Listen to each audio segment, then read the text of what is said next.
इसी प्रकार से महाराज श्री के श्रीमुख से कथा प्रसंगों का निरंतर आनंद लेने के लिए पूज्य श्री के आधिकारिक YouTube चैनल को जरूर सब्सक्राइब करें और बेल आइकन को दबा दें।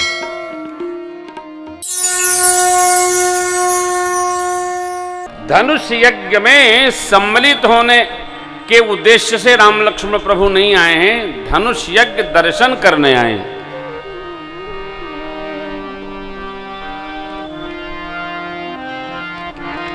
मैं कभी अपने सरकार के साथ जाता नहीं, जहाँ सरकार जाते हैं वहाँ मैं कदापि नहीं जाता।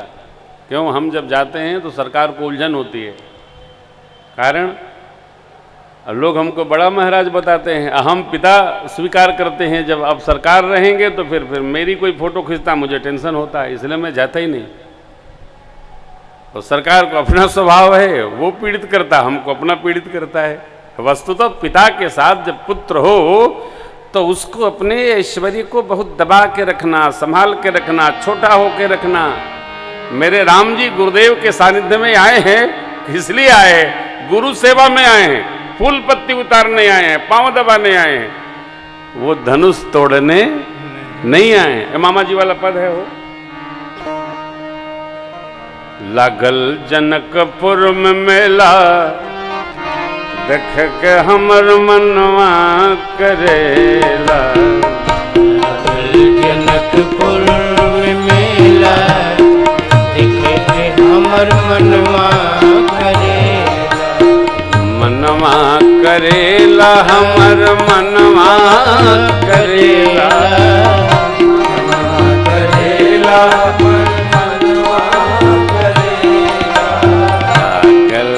जनकपुर में मेला देखे के हमर मनवा करेला, जनकपुर में मेला हमर मनवा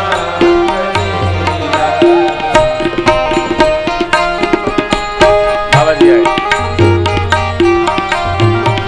बक्सर से गो बाबा जी आए, बक्सर से गो बाबा जी आए, बक्सर से गो बाबा जी आए, बक्सर से गो बाबा जी आए, सनवा में लाए दुई चेला देखेंगे हमर मनवा करेला, सनवा में लाए चेला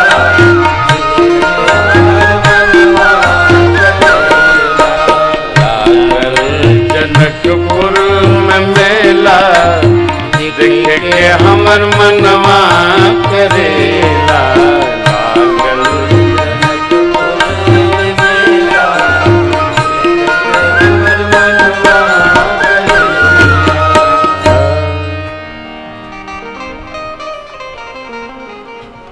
तो ऐश्वर्य का दर्शन हुआ है, इसलिए मिथिलापति ने सुंदर विशद विशाल मन समेत दो बंधुतः बैठा रे। भगवान का दर्शन करते ही जो वीर राजा थे उनको अपने वीरत्व पर आनंद हुआ, वीर का दर्शन हुआ। देखिए ऐसा है, आत्मविश्वास, वीरता, चरित्र,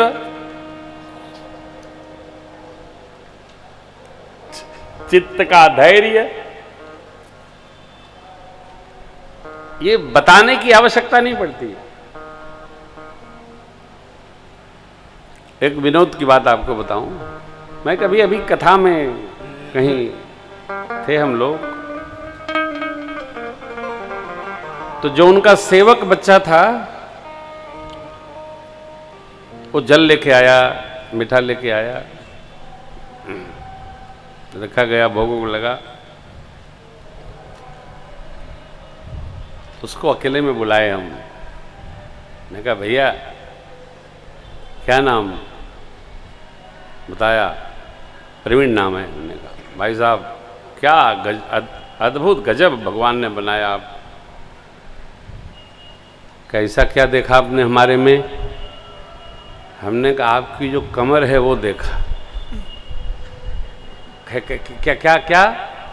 मैंने कहा यार जितनी देर तुम मीठा पानी लाए उससे 10 गुना तुमने अपना पैंट ऊपर चढ़ाया।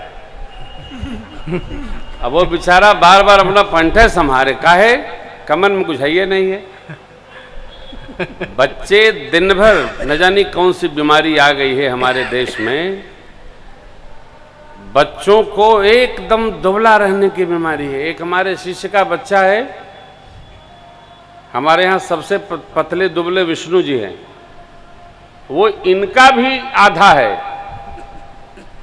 विष्णु जी कभी कपड़ा निकाल दें, रात का समय हो तो डरा जाएंगे आप। शरीर में कुछ है ही नहीं है, केवल शरीर भर है। तो हमने कहा भैया अंधेरे में न दिखाई पड़ना कभी। अरे भाई देखो मनुष्य का शरीर है, यदि शरीर में इतना मांस नहीं है कि हम हिल सके, हवा से उड़ जाएं, ऐसा शरीर क्या मतलब? ऐसा नहीं कि अनजाने में, ये बच्चे जानकर कुछ खाते ही नहीं है। क्या खाएंगे? मैगी खा लेंगे, अब खड़े खड़े चाट और कचरा खा लेंगे। ध्यान रखिएगा, भारत की जो जनगणना हुई थी विगत कुछ वर्ष पहले, उसमें माताओं की संख्या कम थी, अभी तारकेश्वर जी बता रहे थे। और पिछली जनगणना उसके बाद जो हुई है उसमें माताएं पुरुष से संख्या में अधिक आ गई हैं। महाभारत की स्थिति क्रिएट न हो, मेरी प्रार्थना है सभी माता पिता और उनके बच्चों से, भैया इस शरीर को कुछ दिए रहो, कम से कम शरीर में कुछ तो रहे। और एक जहरीली बात है, वो कहूँगा नहीं, अयोध्या जी की कथा है, वो मैं ललितपुर में सुनाऊंगा 16 से 24 अप्रैल में। क्या है? शरीर में जब कुछ रहेगा ही नहीं तो अगली पीढ़ी आएगी कैसे? आप देख रहे होंगे, ये सोचने का विषय है, वर्तमान में आईवीएफ से संतान की प्राप्ति संख्या बढ़ गई है। काहे?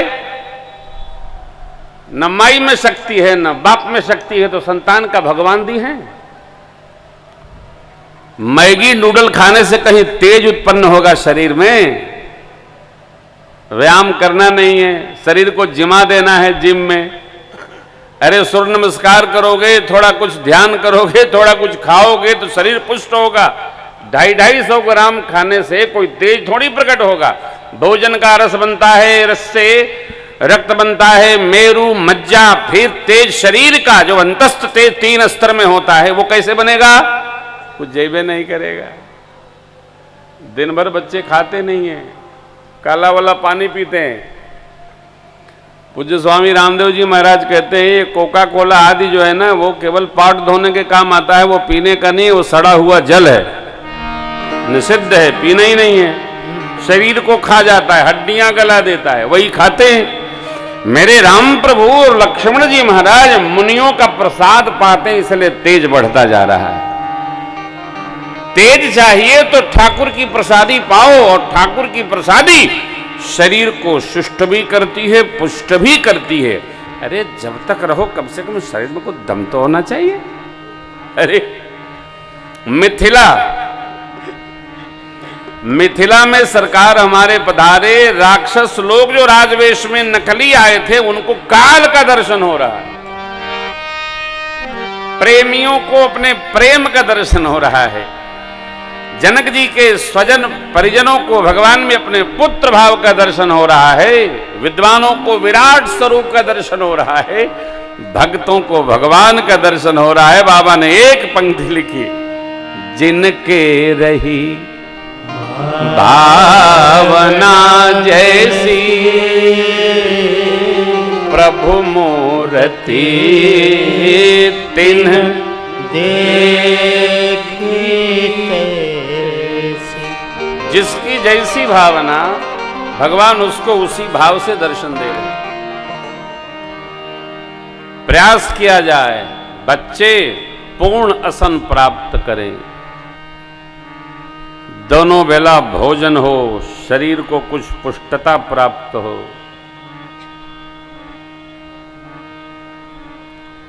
स्मरण शक्ति व्यवस्थित रहे। एक नौजवान मिला मेरे को, कहा महाराज जी इतना मोटा ग्रंथ याद कैसे होगा? तो हमने कहा कितना कितना तो याद कर लेते हो, ये भी याद हो जाएगा। ग्रंथ पारायण से कंठ में उतरता है, वो बाबा की कृपा है।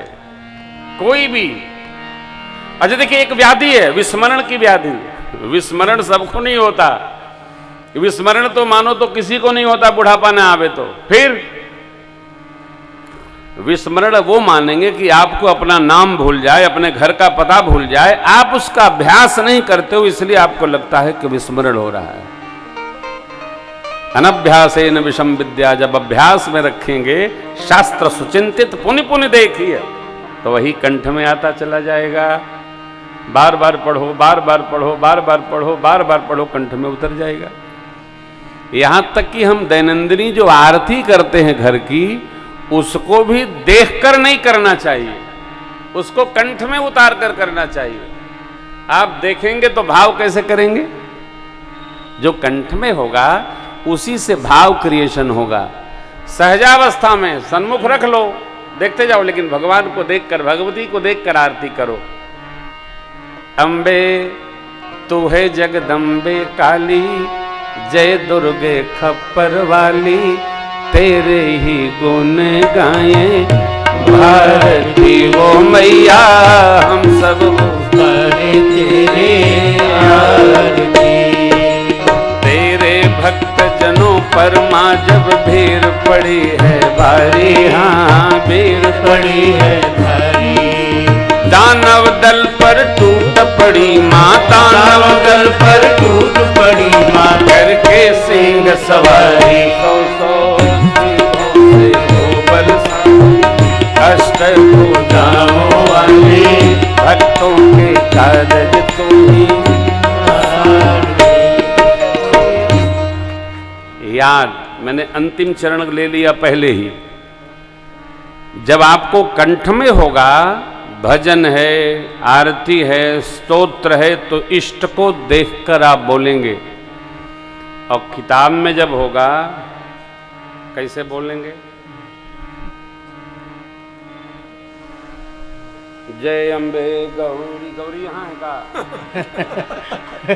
तो माता जी सन्मुख है ना, तो पढ़ियो किताब, तो फिर याद कैसे होगा? फिर स्तुति कैसे बनेगी? स्तुति तो सन्मुख इष्ट को देखकर गानी पड़ती है। जय शिव ओंकारा, स्वामी धर शिव ओंकारा, ब्रह्मा विष्णु सदा शिव हरदांगी धारा, हर हर हर महादेव। अब पढ़ी रहे, बाँच रहे किताब, और शिव जी की आरती हो रही है। इसलिए आरती तो एकदम हृदय में लाइए, कंठ में उतारिए, इष्ट को देखकर आरती होनी चाहिए। कर्पूर गौरम करुणावतारम, संसार सारम, भुजगेन्द्र सदा वसंतम, हृदयारविंदे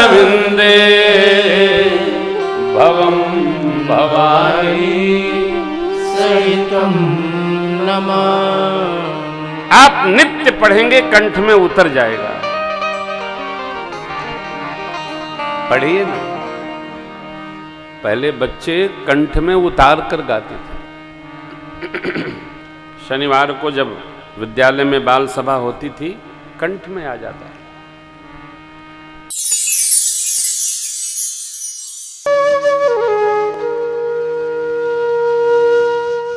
इसी तरह सुनते रहिए, चैनल को सब्सक्राइब करिए, बेल आइकन को दबा दीजिए और पुण्य अर्जन के लिए अपनों में शेयर करिए।